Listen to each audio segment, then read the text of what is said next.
is Nicholas Schultz, and my project is on the 37th President of the United States of America, President Richard Milhous Nixon. President Nixon was born on January 9, 1913, in Yorba Linda, California, and was the second of 5 children. As he grew up, he took up law and met his future wife, Thelma Catherine Ryan. Nixon and Thelma had 2 daughters, Teresa and Julie. After realizing that law could not suit his ambition, he and his family moved to Washington, D.C. and took a job in Franklin Roosevelt's office. He eventually joined the Republican Party, and as an ex-Marine, was a big hit with the people and became president on January 20th, 1969. His vice president was Spiro Agnew. However, Spiro wasn't the best vice president around. In the summer of 1973, he was investigated on charges of extortion, tax fraud, bribery, and conspiracy. It wasn't long before he was replaced by General Ford, who would soon become president. President Nixon was involved with many conflicts, one of which was the Vietnam War. He introduced a plan called Vietnamization, where the U.S. troops would gradually withdraw from the war. This would leave majority of the fighting to the South Vietnam Army, who would then do majority of the fighting. However, this plan never really took into effect, and the American Army population in Vietnam remained extremely high. On top of that, the Nixon administration ended up expanding the war into nearby countries, such as Laos and Cambodia.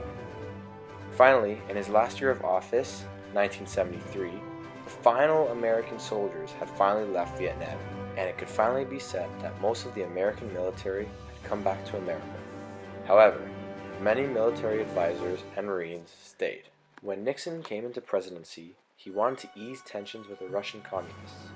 At this point, the crazy arms race had grown out of control, and Nixon had become president right in the middle of it. Even though the Cold War was extremely heated, Nixon found a way to improve the situation. In 1972, Nixon visited the Soviet Union and met with Russian President Leon Brezhnev. Through talks, Nixon was able to defuse the situation and even got both parties to sign the first Strategic Arms Limitations Treaty. This would set limits to any production and deployment of any missiles. Many people consider Nixon a hero only because of this one treaty. Even though Nixon had fought through a Vietnam and Cold War, disaster struck in the 1970s. On June 17, 1972, there was a break-in at the Democratic National Committee headquarters at the Watergate complex in Washington, D.C. When Nixon's party tried to cover up the break-in, questions arose. After investigations, it was clear that Nixon was directly involved with the break-in. As it turned out, he was involved in a bigger scandal. Apparently, Nixon had bugged the government building and could listen in to any and all private conversations that were happening. As this was extremely illegal and facing certain impeachment, Nixon decided to resign on August 9, 1974, which made him the first ever president to resign from office. Although there was a huge scandal, in my opinion, Nixon was a great president. He helped America through arguably its darkest places in history, such as the Vietnam and Cold Wars. Yes, he made some controversial decisions, but not everyone is perfect. He is full proof that someone who means good can still make mistakes. Nixon should be regarded as one of the great American presidents of our history.